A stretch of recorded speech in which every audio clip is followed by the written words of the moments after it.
what you want to do, before you pour anything, make sure your texture of your milk is correct for what you're about to pour. So if it's too thick, boom, knock off a little bit. There you go. More like paint. Now it looks more like paint. Swirl, swirl, swirl. Swirl, swirl, swirl, And then I swirl, swirl swirl, this swirl, as swirl. well. No. Yeah, swirl that one as well.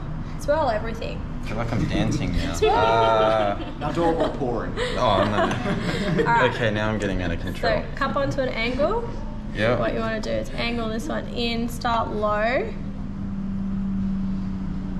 then we're just going to bring it up just a little bit, keeping your control, you pour nice and controlled, and then back down low.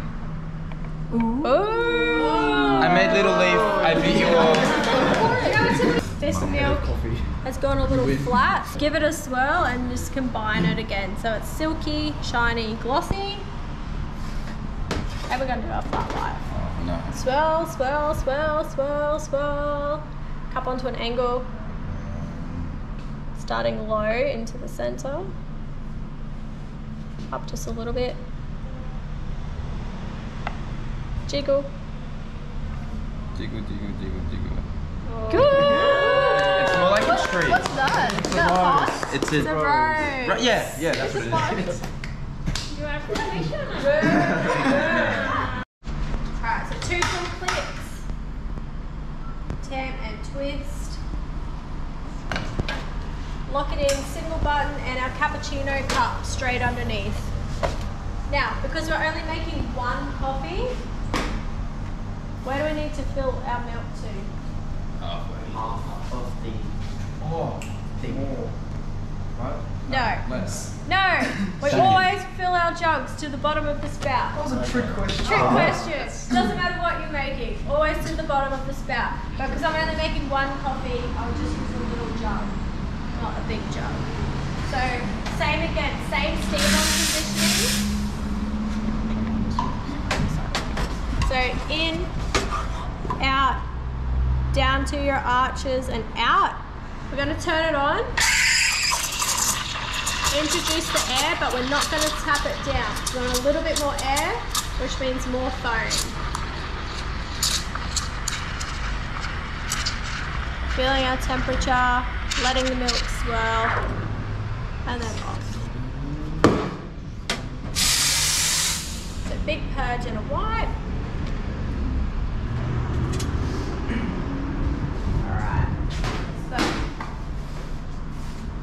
So wet, shiny paint for flat whites and lattes. With your cappuccino, your milk should look like melted marshmallows. Yes, melted marshmallows. So thick and glossy. Slightly thicker paint. Yeah. So cup onto an angle again, and we're just gonna pour a little into the center. Give it a swirl, and then pour the rest from the side. Oh. And fill it up.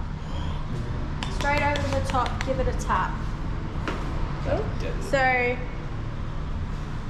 my foam came a little too far to the side, but what you want is brown crema all the way around the outside, chocolate in the center, and that nice jelly wobble. Jelly wobble, jelly wobble. Now, if I get my teaspoon, this is what I'm talking about, like meringue-like foam. You should be able to get your teaspoon, lift it up, and fold it back on itself. Make like a little wave. Yum! This is what not to do. What not to do.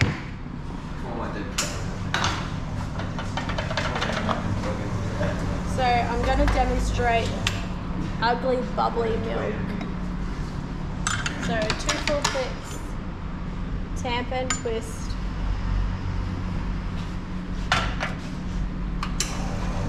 So shots are running really nicely. I'm still going to use my same amount of milk. And I'm going to make really ugly milk. So a lot of places that you see will foam their milk like this.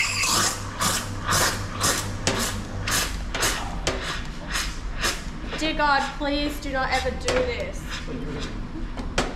No, not that vigorously.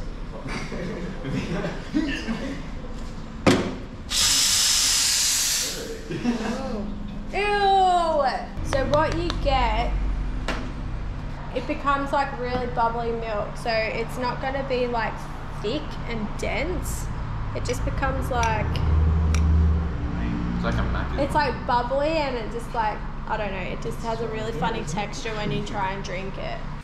All right, so most important thing is our equipment when it comes to coffee making. So we obviously have our grinder, which grinds our coffee beans, and then our coffee machine, which is where the magic happens, makes our extractions, heats our milk, all of that fancy stuff. So with our grinder, up the top we have a hopper. So this is what holds our beans and filters the beans down into the blades. So your blades sit just in here. This little guy here is your hopper slide. So it's kind of like a gate. So you open it up, lets the beans fall down into your blades to get ground up. Close it, obviously stops the beans from falling down. This one is your grind adjustment collar. So this is what makes our grind setting more fine or coarse. So fine being that your coffee is ground up really, really small. So the water travels through a little bit slower. And coarse is when your grind is a little bit chunkier. So your water travels through faster. So fine and coarse, think of it as fine water running through sand and coarse water running through rocks. So water running through sand is going to be a little bit slower, water running through rocks is going to be a little bit faster. So when we're setting our grind, we have to find that happy medium. If it's running too fast, we need to make it a little bit finer to slow it down, and vice versa. Make sense? So that's our grind adjustment collar. This is our dosage chamber. So once your beans have been ground, they shoot out from a little spout in here and they get stored in your dosage chamber. This one is your dosage lever. So really, really important when we are dosing into our handles, all the way to the wall, let it fling back. Cool? We never go halfway because you're not going to get a full amount. You're only going to get half amount, which is what we don't want. We always want it to be a full amount every time. This is our on-off switch or power switch. Turns your grinder on, makes your blades move, chops up your beans. This one here is our cradle. So your cradle is designed just to help hold your handles while you're dosing, just to support your wrists so your wrists don't get too sore. And then this one is our tamp. A lot of you guys who have been to different cafes would have seen like the steel, like the handheld tamps. At Merlo, we have all of our tamps attached to our grinders for a couple of different reasons. One, it's a lot more fast and more efficient. And two, use an upward tamp when it's attached to your grinder. It's less strain on your wrists. And using an upward tamp, you don't apply too much pressure. So the good thing about Merlo coffee is because their beans are really fresh, they're very high in gases, so it makes them really reactive. So we don't have to tamp it really hard to get a reaction out of our extraction. It'll happen naturally. Cool? So just a nice pressure when we're tamping. So onto our coffee machine. So starting at the top, we have the cup warming tray. So it heats all of our cups. So you don't lose heat with your end product. So nice warm cups obviously keeps your coffee hotter for longer. It also keeps your crema and your coffee extraction intact for longer as well. So if you think of a coffee extraction, basically what it is water coming from the coffee machine and filtering through the coffee and extracting oils. So the shot of coffee that comes out is water and oil. So when you think about it in the real world, water and oil don't really stick together. They kind of separate really quickly. So by having a nice warm cup, it will keep them together for a little bit longer, which makes your end result a lot more beautiful. So cup warming tray at the top. This one is your steam tap. So it controls the steam that comes out of your steam wand. So that won't burn you, but this is stainless steel, so please don't touch it after you've just used your steam wand because it will be really hot. So steam tap, steam wand. This is your hot water tap. So we use your hot water for filling up teapots, making long blacks, or rinsing your glasses, things like that. Free pour switch. So we use our free pour switch just for cleaning our baskets and our heads. So in at a 45-degree angle and just hinging up and down and then giving a little swirl. Ooh. So I know a lot of other places will have a cloth. So you take it out and you give it a wipe. With Merlo, we clean the whole thing after every coffee or before we make our next coffee. So that way your heads are really clean and your baskets are really clean every time. Makes the flavor of your extractions just a lot nicer. So that's your free pour switch for cleaning your group heads and group handles. These are your volumetric controls. So all your shot buttons, so single shot, 1.5, double, and then generally that is another double. Every cafe that you go into, they will do them a little bit differently. So this one might be a ristretto, single shot, 1.5 and a double. Just depends on how they set them. But with Merlo, it's single, 1.5, double, and then those 3 buttons are generally the only ones that we use. This is a group handle. So you'll notice that you've got a single and a double. So with your single handle, you can only use a single button. With your double handle, you can use any 3, depending on what you're making. So group handle, this is a group head. So that silver meshy part there, that's your shower screen.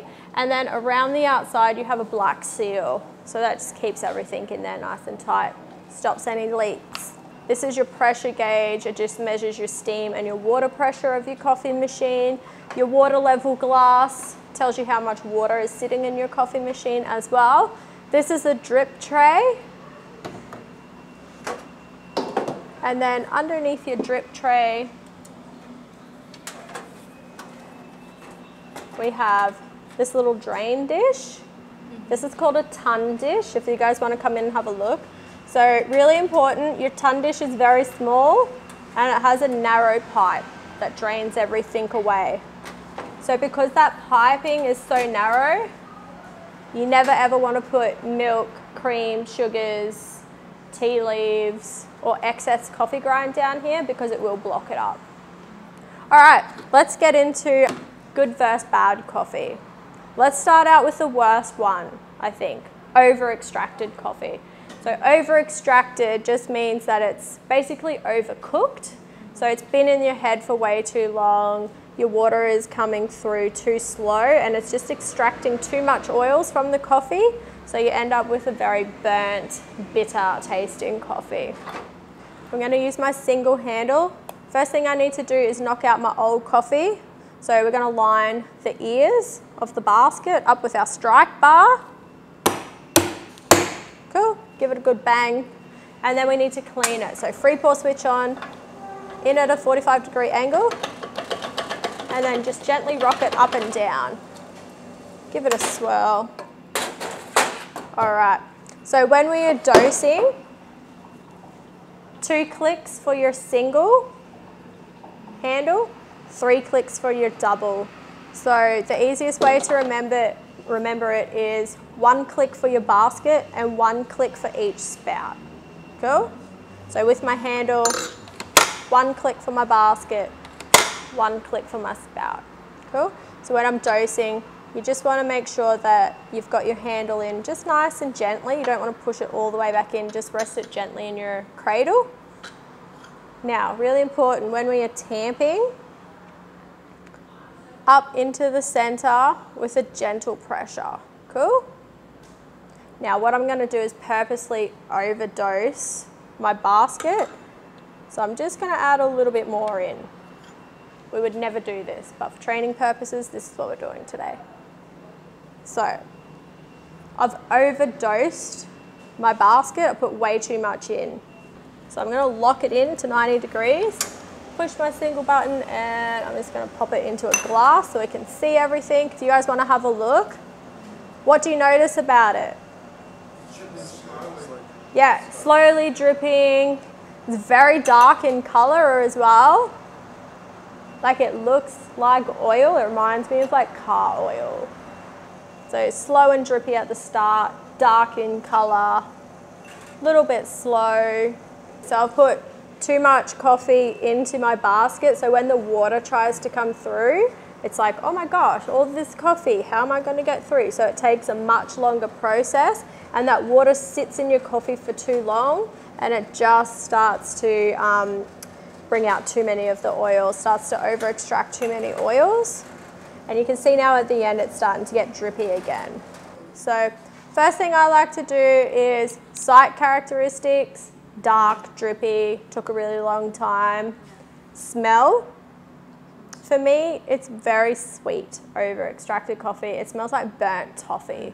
So when I smell it, I'm like, oh, burnt toffee. You know, to me, burnt toffee, I'm like, delicious. But then when you taste it, it's definitely not delicious. So when we're tasting, just give it a little stir, and then you just want to get a little bit of coffee on your teaspoon and then slurp it aggressively like you're slurping Nonna's spaghetti. So this is literally how all the professionals do it. A really big slurp, okay? What that slurping action does is activate your auditory and retronasal passages. Yeah, that's it. That's what I'm after. So you'll notice it's quite bitter. It goes straight to the back of the throat, and you kind of get like that medicinal bitter. So think of chewing on a Panadol tablet and you get that gross aftertaste in the back of your throat. It's a little bit sticky in your mouth as well. Like I feel like it just sticks to your teeth. So when you guys go to a cafe and order a coffee, if you drink your coffee and you can still taste it in the back of your throat an hour later, it's generally over extracted. And then if we take this out and feel our puck, it's like super hard, almost like a rock. Well, we don't want it like that. We want it a little bit more springy than that. Now we're going to go the opposite way and do under extracted. So free pour switch on, jiggle and rinse. Now, before you would have noticed that I did like a half click and I didn't pull it all the way forward. So with this one, see how I'm only getting half a click? Yep. So that's why it's really important that every time we do full clicks, no matter what. So I'm just going to use this half click and pop another one in. I've only got 1.5 in here, so already I've underdosed it. Tamp and twist. And you can tell in my basket it's sitting quite low as well. Lock it in, single button. All right, let's watch how this one pours. Whee! So it kind of like shot out a little bit. This one's not dark and drippy. This one looks lighter in color and it looks watery. Like it's pouring quite fast. Doesn't really have any like luscious body to it. It's quite watery. And it finished really quickly as well. So if you have a smell of under extracted, to me it's like a little bit smoky. Kind of reminds me of a wet ashtray. Or if you're walking down the street and someone up in front of you is smoking, and you kind of get a little whiff of their smoke. Grab a little bit of black, a little bit of gold, slurp aggressively.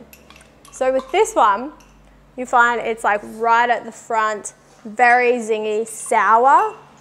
It's kind of you get like a tang instantly, but then it just disappears. It's got no body, got no flavor. You kind of get that instant sourness, and then it's gone. The one thing different about Merlot is that they don't age their beans. A lot of other coffee companies or roasters will age their beans for a little while, whereas with Merlot coffee, in our Merlot stores, we will only keep our beans for 2 weeks. After that, we don't use them. If we're selling them to customers, we recommend that customers use them within 4 to 6 weeks. You can keep them for longer. You can keep them up to 6 months. The earlier you use them, the better. In saying that though, after beans have been roasted, you want to let them sit and let the flavors develop and let the gases settle for about 3 days before you do use them.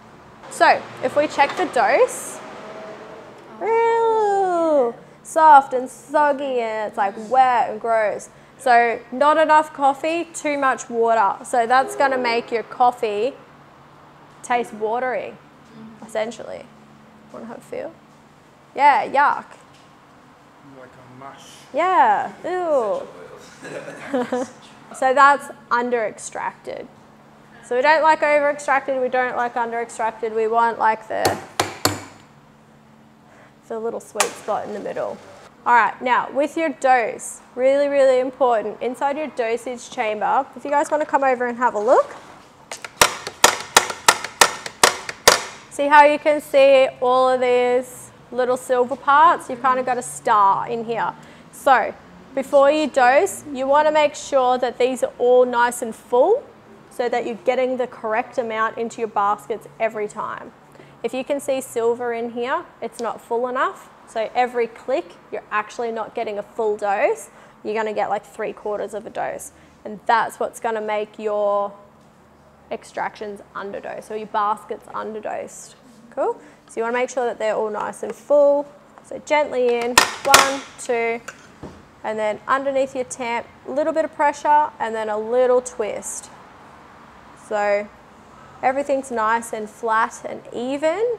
So we're going to pop that one in and let's watch how she pours.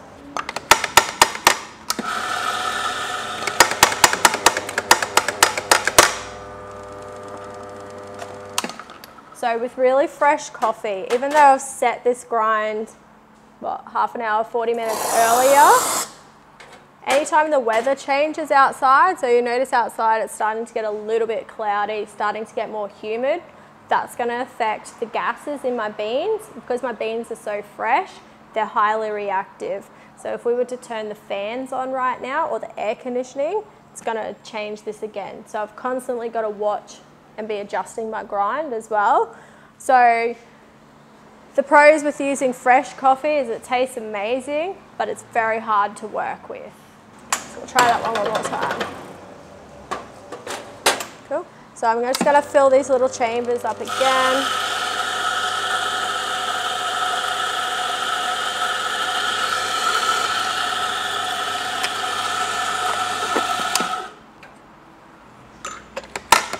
Two clicks, tamp and a little twist. Alright. So always lock it in at 90 degrees. There we go. Comes out, curves back underneath the spout, and you can see it starts to get fat and puffy in the middle. And you get like a bit of a bubble there happening. That's called the bloom. So that's the water reacting with the gases in the coffee. So it's a similar effect to putting a Mentos in a Coke bottle. Have you guys ever done that? Lots of fun, yeah. So it does the same thing with coffee, just on a less of a scale. With our single shot, we set our shot lengths to 25 mils. Different cafes will set them differently. Some people will set them at 20 mils, some people set them at 30. Just depends on where you go. See that little golden layer on the top? Yeah, crema. The golden layer on the top, that's called your crema. So that's a layer of oils, sugars, gases, so where all of the flavor is. It's really, really important. So with this one, it's not at the front, it's not sour, it's not watery. It sits kind of gently all over your palate.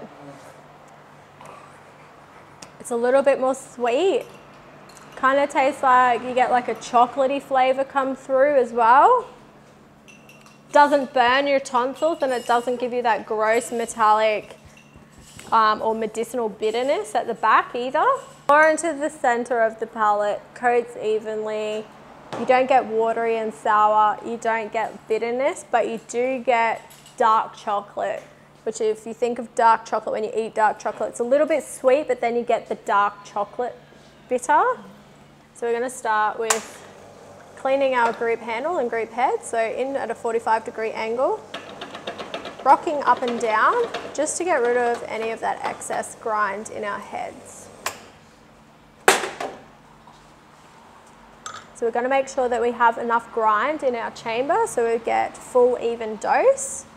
So handle gently into the cradle, 2 full clicks all the way to the wall, let it fling back. And I'm using my single handle, so I only need 2 full clicks of coffee. With my tamp, I'm gonna approach from underneath into the center, a little bit of pressure and a slight twist, clearing off any excess grind so that my surface is flat and even. So then I've got a really even extraction. So into our heads, lock it into 90 degrees and push the single button straight away.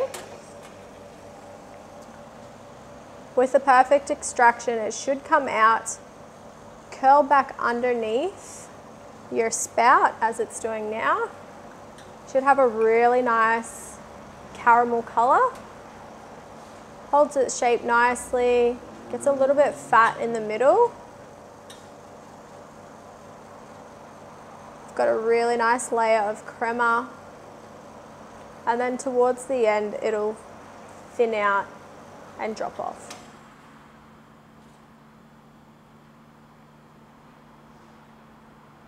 Yum! So we've done good extractions versus bad extractions. So over extracted, under extracted are your bad extractions. Good extractions. Comes out, curves back, very curvy. You get like that big bubble, full body to it with a really nice caramel color. So that's what you guys want to look for when you guys are making coffee. So you always want to check your puck first, or check your dosage first, because if this is soft and soggy, you know that you've stuffed up when you're dosing into your baskets. Either you don't have enough grind in your chamber, or you know, you tamped erratically and you've just brushed a heap of it off onto the floor, things like that. Or you know, maybe you've just had a moment and you've gone, oh, single handle, I need 3 clicks. So you've put way too much in. If this is okay, but it was running either too fast or too slow, then you can go to your grind setting. So the grind setting is the last thing that you want to adjust. Check everything else first. So obviously if everything else is perfect, but it's still running too fast, then we make it finer. If it's running too slow, then we make it coarser. So let's do black coffee. So short black and long black. So short black, it's just a single shot of coffee and we serve it into a tiny little cup. People love drinking coffee like this. I don't really know how they do it. I do this on a daily basis when I'm training my staff members, and usually by the time I go home I'm just dying for a cup of tea because I've had way too much coffee. People actually really enjoy drinking just a straight black coffee. So this one's not a ristretto, this is just a short black. So a ristretto is a restricted shot, so we won't do a full amount. With a ristretto you kind of cut it off like 2/3 of the way, yeah. But a short black, espresso, yeah, short black, espresso, they're the same things. So we're going to knock out the old grind, give it a clean, up and down, really good rinse. Make sure that we get all of the grind out. Get some more coffee happening.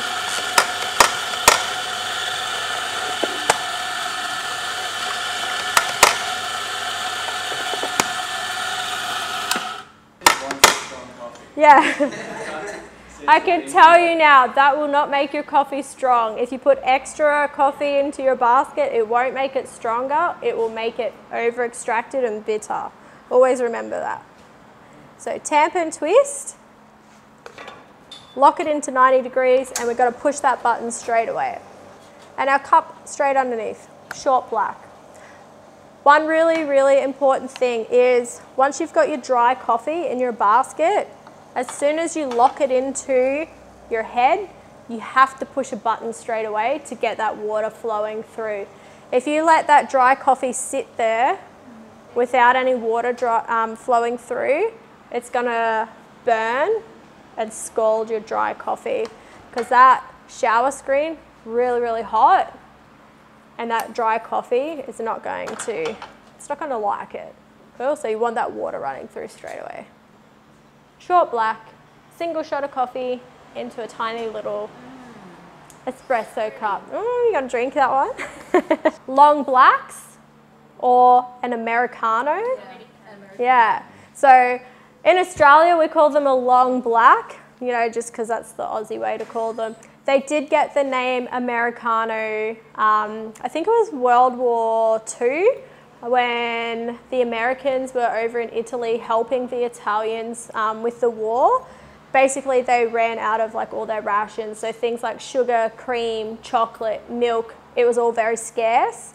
So they didn't have the luxury of, you know, having a milky coffee, which the Americans are really used to. So what the Italian friends did was they were like, hey, our American buddies, they like to drink coffee, but they just can't handle short black coffee straight up.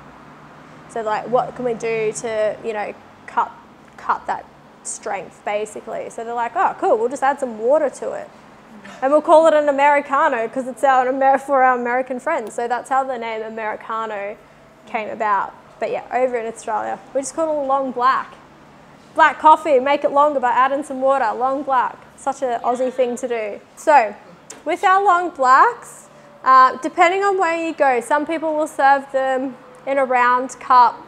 With Merlot we serve them in a tulip cup. So what you want to do is cup underneath your hot water tap. Never hold your cup while using your hot water. I have done that before and really badly burnt my hand. Not fun. So cup underneath. We're just going to fill it with water to just above like that logo or just in line with the logo. And because it is cut with water, water dilutes everything a lot more than what milk does. So what we're going to do is just add a little bit more coffee to it. Cool. So we're just going to put in 1.5 shots on top of our hot water. So 3-pour switch on, jiggle, jiggle, jiggle and rinse. Gently in. How many clicks of coffee? 3. Karen. Yeah, tap into it. So always remember, click for your basket, click for each spout. All right, lock it in, 90 degrees, push your button straight away, and then our cup just goes gently underneath. And then we pour the shot on top. Really important with a long black or a short black, it's because remember, it's just oils and water. The crema is going to break up really quickly. So you want to make sure that you serve it to your customer straight away. So there we go. You've got that beautiful caramel colored crema on the top. That's how you want to serve it to your customer. Our milky coffees. So a flat white latte, cappuccino, and a mezzo or piccolo. So we're going to start out with a flat white and a latte. So at Merlo, flat white into a tulip cup, latte into a latte glass. Again, doesn't matter what cafe you work at or go to, they will serve them a little bit differently depending on the owner and how they run and operate. So foam levels, generally flat whites, a lot of places will serve them flat with no foam. At Merlo, we have about 1 centimetre of foam on the top of our flat whites. And what that does is it makes the texture a lot more smooth and creamy rather than watery. And then with our lattes, we have about 1 inch of foam on the top of our lattes. So both of them have a single shot of coffee in each. So what we can do is use a double handle. We always want to give it a rinse and a jiggle, get rid of any excess grind. Cool. I'm using my double handle. How many clicks of coffee? 3. Did you say 2.5? So make sure that your chamber has enough coffee. We can't see any little silver bits in it. Handle gently in the cradle. 1, 2, 3. And then underneath, a little bit of pressure, a little twist. And then we just clear off any of the excess grind from around the edges. Cool. So lock it in to 90 degrees. Double button. and then your cups underneath. So when we're heating our milk, you want to start with a really straight steam wand. I'm just going to use a small jug to make my 2 coffees. When we fill our jugs, doesn't matter what size jug you're using, you want to fill them to the bottom of the spout, okay? With that much milk. When we're setting up our jugs, pop it onto inside your wand, line everything up nice and straight, so spout, your wand and your handle are all nice and straight. With both hands, we're just going to push it in, pull it out until your wand meets your spout, cool? And if I'm standing front on, I'm just going to pull it down towards my belly button until the arches of my steam wand are in line with the level of my milk, okay? So if you guys want to come in and have a look. And then what I'm going to do is I'm just going to turn it out onto a slight angle. On one full rotation. And just tap that wand in just a little bit because we don't want to add too much air. And you want to get that milk swirling in your jug. Cool? Big purge and a wipe straight away. Now I've let in way too much air at the start, so my milk has come out a bit foamy. But what I want for flat whites and lattes, I want it to be the texture of wet paint, wet shiny paint. Cool? Now we always pour our foamier coffees first, so in this instance our latte is going to have a little bit more foam on. So when we're pouring, that beautiful caramel layer of crema on the top, when you finish pouring, I want to see that on the top as well. So cup onto an angle. We're going to start low into the cup, into the center. Gently pull our jug up, come back down and just give it a little jiggle. And pull it back. Cool? Pretty. So you can see in your glass, it looks like it's falling. Can you guys see that? Yeah. That's your foam and your liquid separating. Cool? So that also happens in our jugs, but we don't want that to happen in our jugs. So we're going to swirl our milk. Swirling your milk makes it very silky, well combined, and it just helps with your pouring process. Just going to knock out a little bit of that foam because it's a bit foamy for a flat white.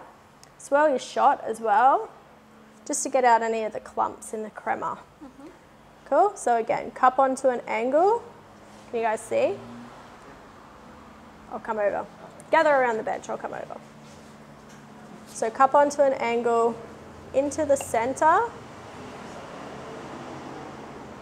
up, come back down, give it a little jiggle, pull it back, and back through. Cool? So, most important thing that you want is brown on the surface. That beautiful layer of crema. That's where all of your flavor is. So that's what the customer is going to drink straight away. So every time they have a sip, they're going to get a little bit of that crema. So all of the flavors, all of the sugars, all of the deliciousness basically. So that's what you want on the top. Really nice foam level. So with a latte, just above the arches in the glass. And then with a flat white, you should be able to give it just a little bit of a wobble. Just so it's got enough foam, so when you take it out to the customer, it's not going to spill all down the side of your cup. Most important is your crema on the surface, so lots of brown on the surface, good foam levels. So I'm just going to go over the milk process just one more time. So if you guys want to come in nice and close. So where do we fill our jugs to? Yeah, bottom of the spout.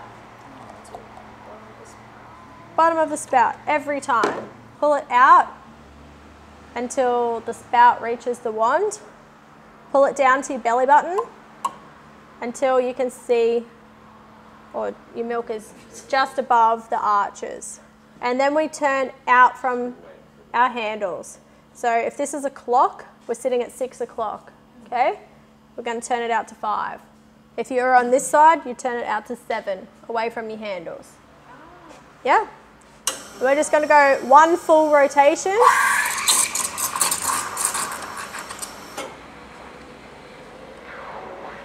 Swirl, swirl, swirl, swirl, swirl. This is a really powerful steam wand.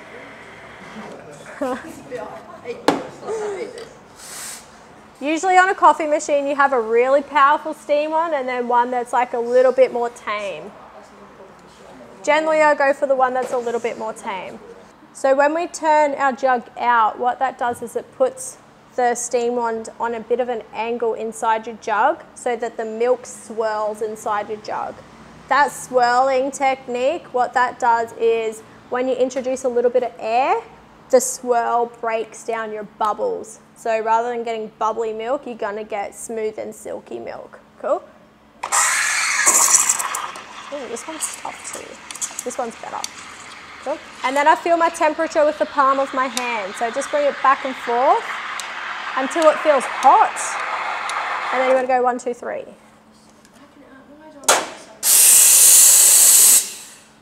Really important. This is the most important part. Big, big, big purge. That will get out any excess milk so it doesn't get stuck up in here, or even worse, get stuck up and block up near your, right at the top of your steam wands.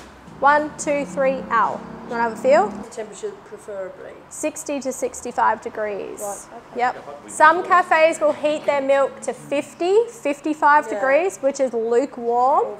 So what, yeah, it's, yeah, for me it's too cold, but what warmer milk does is warmer the milk, the sweeter.